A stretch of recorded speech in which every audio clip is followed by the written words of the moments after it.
recording. You can record it to the cloud too. Good. Oh, I can?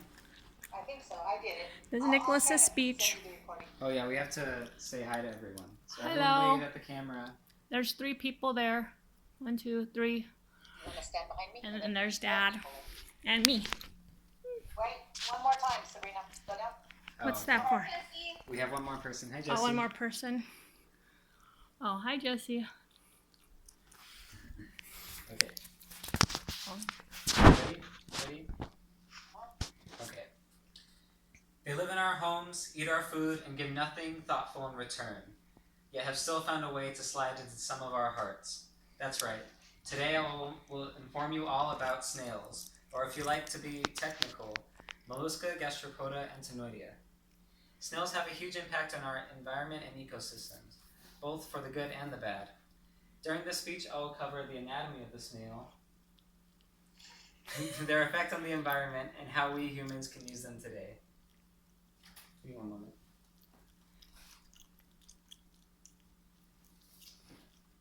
Where was that? Courtesy of Marla Copolino and her website, thesnailwrangler.com, we are provided this lovely diagram and information on the anatomy of the snail. To start, there's actually a lot more to a snail's anatomy than is expected, or at least more than I had expected.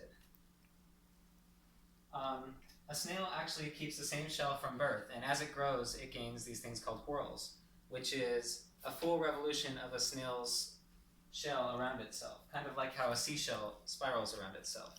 And these whorls can actually be used to determine a snail's age depending on the species of the snail and how many whorls it has. The snail's organs are inside the snail's shell and are separated from the hard surface of the shell by something called the mantle, and it's an extra layer of skin that can be seen right under the lip of the snail's shell. Snails utilize oxygen just as we humans do through something called the pneumostome, and it has an internal airway that takes oxygen into the lungs of the snail.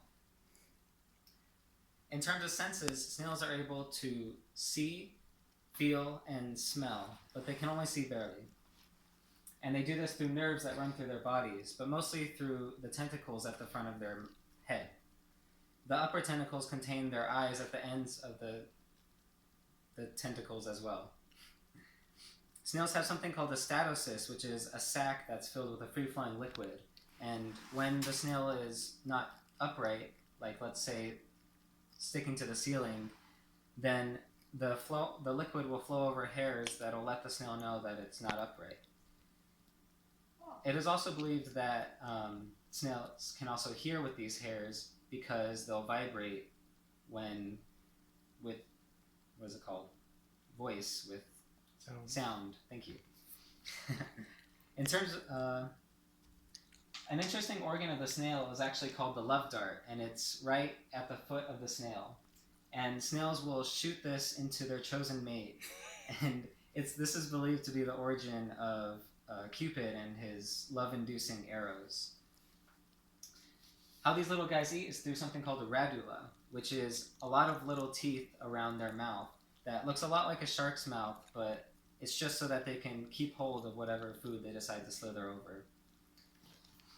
A problem with snails eating, though, is most of the time they decide to eat essential crops. As the base of the food chain, an integral part, and an integral source of calcium and energy for animals like lizards, birds, fireflies, frogs, and salamanders, snails that invade crop fields are being forcibly removed by people. These actions are justifiable, though. The University of California in 2018 states that snails will leave holes in foliage and fruits, killing the plants in the process. To know if a garden is infested with snails, there will be holes and slime trails around their plants. Snails are nocturnal, so unless they are searched for at dark or in the morning, they're usually under a dark, moist place. So what can we do with all these snails in our world? Well, one answer lies in snail secretion. In other words, snail slime. This sticky substance can be very beneficial to skincare. Snail slime contains chemicals that make it beneficial to moisturize and heal, a healing agent for skin. This comes from Maria. Oh man, I lost my place. From labmuffin.com. Another use for snail secretion isn't just health, though. There's a special species of snail called the Murex sea snail that gives off a very valuable Tyran royal purple. And according to BrucaCostaRica.org, this is used by royal families and even at funerals to show respect. These sea snails can be found on the coast of Baruca, Costa Rica. Instead of applied to skin or embedded into their clothing, some people prefer their snails on a plate drizzled with butter. Snails prepared for eating are called escargot. After being removed from their shells and cleaned, snails are then cooked in a saucepan with either butter, garlic, or even sometimes wine. And after cooking, they're placed back into their shells and garnished for serving.